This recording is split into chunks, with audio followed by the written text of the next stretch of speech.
રાજકોટમાં પત્રિકા કાંડમાં ધાનાણીના ભાઈની સંડોવણી મામલે ભાજપ કોંગ્રેસના સામસામે પ્રહાર. કોંગી નેતા અતુલ રાજાણીએ કહ્યું કે ભાજપના ઇશારે આ થઈ રહ્યું છે તો ધાનાણીના ભાઈને સંડોવણી દેવા કવાતરું છે. તો બીજી તરફ ભાજપે કહ્યું કે કોંગ્રેસ પરાજય તરફ છે, માટે વૈમનસ્ય ઊભું કરવા કોંગ્રેસ કાવા દાવા કરીને છેલ્લી કક્ષાની રાજનીતિ કરે છે. પોલીસ તપાસમાં ધાનાણીના ભાઈનું નામ સામે આવ્યું છે. રાજકોટમાં કોંગ્રેસ પત્રિકા કાંડમાં ધાનાણીના ભાઈની સંડોવણી સામે આવી છે. પરેશ ધાનાણીના ભાઈ શરદ ધાનાણીની થઈ શકે છે ધરપકડ. સીસીટીવી ફૂટેજ સામે આવ્યા બાદ પોલીસે શરૂ કરી છે તપાસ. અગાઉ 4 કોંગ્રેસ કાર્યકરોની પણ થઈ ચૂકી છે ધરપકડ.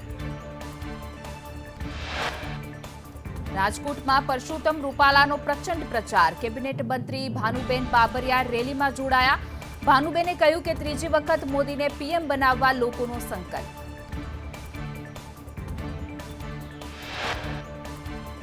સુરતના લિંબાયતમાં સી.આર. પાટીલની બાઇક રેલી નીકળી હતી. મુકેશ દલાલ અને સંગીતા પાટીલ રેલીમાં જોડાયા. મોટી સંખ્યામાં લોકો જોડાયા. ગાંધીનગર લોકસભા મત વિસ્તારમાં ભાજપની બાઇક રેલી. મોટી સંખ્યામાં ભાજપના કાર્યકર્તાઓ જોડાયા બાઇક રેલીમાં.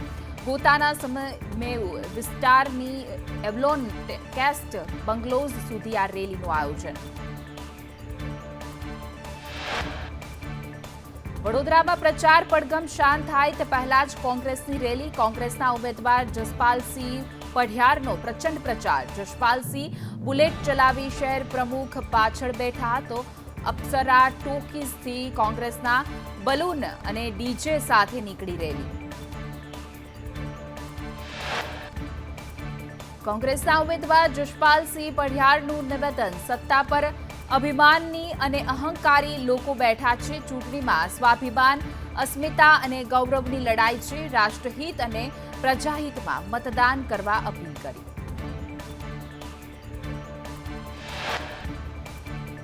પોરબંદર લોકસભા બેઠકના ભાજપ ઉમેદવાર મનસુખ માંડવિયાએ સુપેડીના મુરલી મનોહર મંદિરે 52 ગજાની ધજા ચડાવી. તો પોરબંદર બેઠક પર જ્વલંત વિજય મળે તે માટે ધર્મપત્ની સાથે મુરલી મનોહરના દર્શન કરીને લીધા આશીર્વાદ. લોકસભા ચૂંટણી પહેલા બનાસકાંઠા કોંગ્રેસમાં ભંગાણ. જિલ્લા કોંગ્રેસ ઉપપ્રમુખ દિલાવરસિંહ ભાજપમાં જોડાયા તો યુથ કોંગ્રેસના મંત્રી નરેન્દ્રસિંહ ચૌહાણે સાંસદ પરબત પટેલના હસ્તે ખેસ ધારણ કર્યું.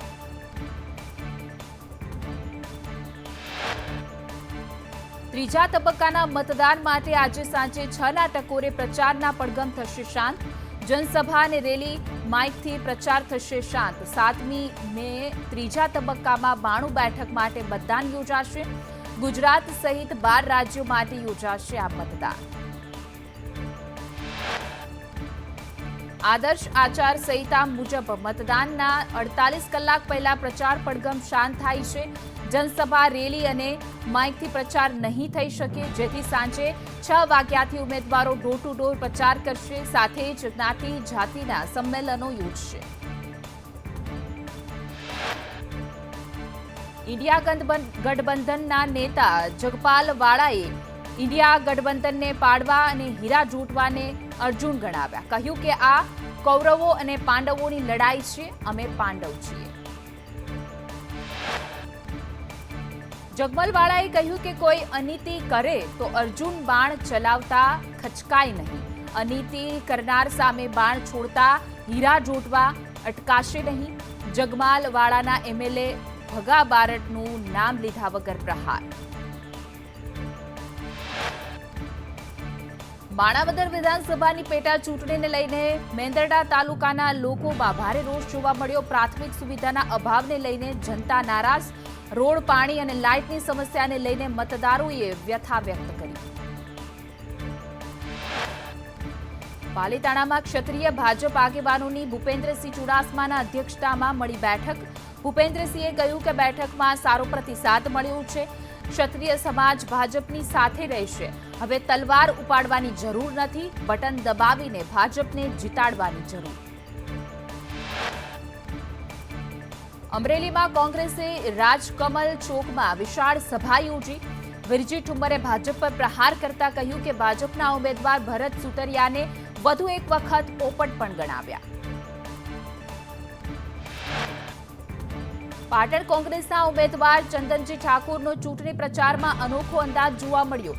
ક્યાંક પાણીપુરી તો ક્યાંક બરફનો ગોળો ખાતા નજરે પડ્યા. તો ચંદનજી ઠાકોર વેપારીઓ સાથે જનસંપર્ક દરમિયાન હળવા મૂડમાં જોવા પડ્યા હતા. સંદેશ ન્યૂઝે લીધેલા ખાસ ઇન્ટરવ્યુમાં ગૃહમંત્રી અમિત શાહે બેબાક સવાલોના સીધા જવાબ આપતા કહ્યું કે ગુજરાતમાં અમે 25 સીટ પર પ્રચંડ બહુમત જોઈ રહ્યા છીએ. ગુજરાતમાં 25માંથી 25 સીટ ભાજપની છે. એક તો જીતી ગયા છીએ તો ત્રીજી તબક્કામાં અમે 400 પારનો પાયો નાખીશું. તો તેમણે કોંગ્રેસ પર પ્રહાર કરતા કહ્યું કે બંધારણ બદલવાની વાતો પાયાવિહોણી છે. કોંગ્રેસ જૂઠું બોલે છે અને જોરથી બોલે છે. રાહુલ ગાંધીમાં આત્મવિશ્વાસ ખતમ થઈ ગયો છે. રાયબરેલીમાંથી પણ રાહુલ ગાંધી મોટા માર્જિનથી હારશે. પીએમ મોદી આજે અયોધ્યાની મુલાકાતે છે તો રામલલ્લાના દર્શન પૂજા અર્ચના કરશે. અયોધ્યામાં સાંજે પીએમ મોદીનો 2 કિલોમીટર લાંબો રોડ શો રહેશે. તો અયોધ્યામાં 5મા તબક્કામાં 20 મેના રોજ મતદાન છે.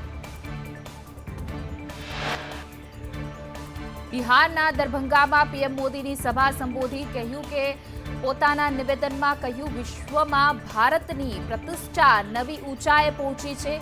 આજે ભારત ચંદ્ર પર પહોંચી ગયો છે જ્યાં પહેલા કોઈ નથી પહોંચ્યું.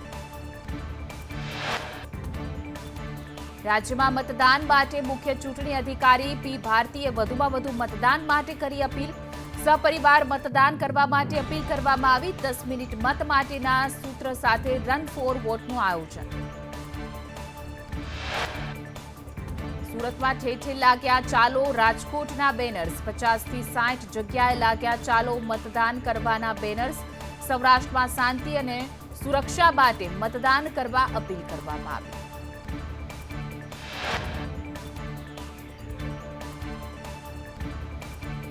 છોટાઉદેપુરમાં મતદાન જાગૃતિ માટે પ્રયાસ. મતદાન જાગૃતિ માટે રન ફોર વોટ અંતર્ગત દોડ યોજાય. જિલ્લા કલેક્ટર, ડીડીઓ તેમજ ઉચ્ચ અધિકારીઓ ઉપસ્થિત રહ્યા. રન ફોર વોટમાં પોસ્ટર, બેનર લઈને દોડ લગાવવામાં આવી. અમદાવાદમાં રિવરફ્રન્ટમાં રન ફોર વોટ રેલીમાં પોલીસ કર્મચારીઓ અને યુવાનો જોડાયા. ચૂંટણીમાં મતદાન માટે જનજાગૃતિ કાર્યક્રમ યોજાયો.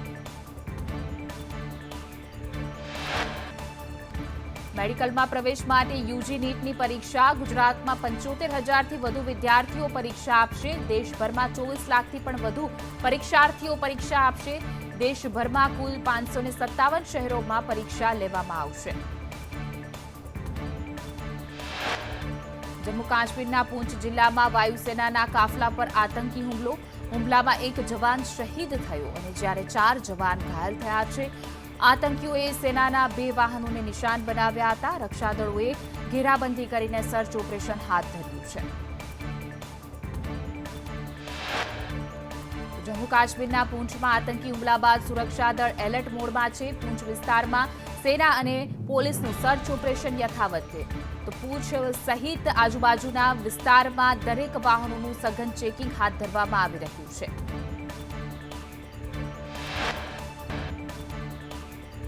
રાજ્યમાં ગરમીથી નહીં મળે રાહત. 6 થી 8 મે ગુજરાતના મોટાભાગના શહેરોમાં યલો એલર્ટ. સૌરાષ્ટ્ર કચ્છના કેટલાક ભાગોમાં હીટવેવની છે આગાહી. ગુજરાતમાં 2 દિવસ બાદ તાપમાનમાં 2 થી 3 ડિગ્રીનો થશે વધારો. ગીર સોમનાથ, ભાવનગરમાં હીટવેવની આગાહી. 7 મેના દિવસે અમદાવાદમાં તાપમાન 43 ડિગ્રી રહેવાની શક્યતા વ્યક્ત કરવામાં આવી છે. ગાંધીનગર, વડોદરામાં 42 ડિગ્રી તાપમાન રહેવાની સંભાવના. રાજ્યમાં કાળઝાળ ગરમીનો પ્રકોપ યથાવત. રાજ્યમાં તાપમાન 43 ડિગ્રીએ પહોંચ્યું તો 43 ડિગ્રી તાપમાન સાથે અમરેલી સૌથી ગરમ શહેર. 4 શહેરોમાં તાપમાન 41 ડિગ્રીથી વધુ નોંધાયું છે. આવતીકાલથી રાજ્યમાં તાપમાન વધવાની હવામાન વિભાગની આગાહી. અમદાવાદમાં 40.8 ડિગ્રી તાપમાન. ગાંધીનગરમાં 37.8, વલ્લભ વિદ્યાનગરમાં 41.5 ડિગ્રી, વડોદરામાં 41.2 ડિગ્રી, સુરેન્દ્રનગરમાં 41 ડિગ્રી, જ્યારે ભાવનગરમાં 40.4 ડિગ્રી તાપમાન નોંધાયું છે. રાજકોટમાં 40.9 ડિગ્રી, સુરતમાં 40.6 ડિગ્રી તાપમાન નોંધાયું.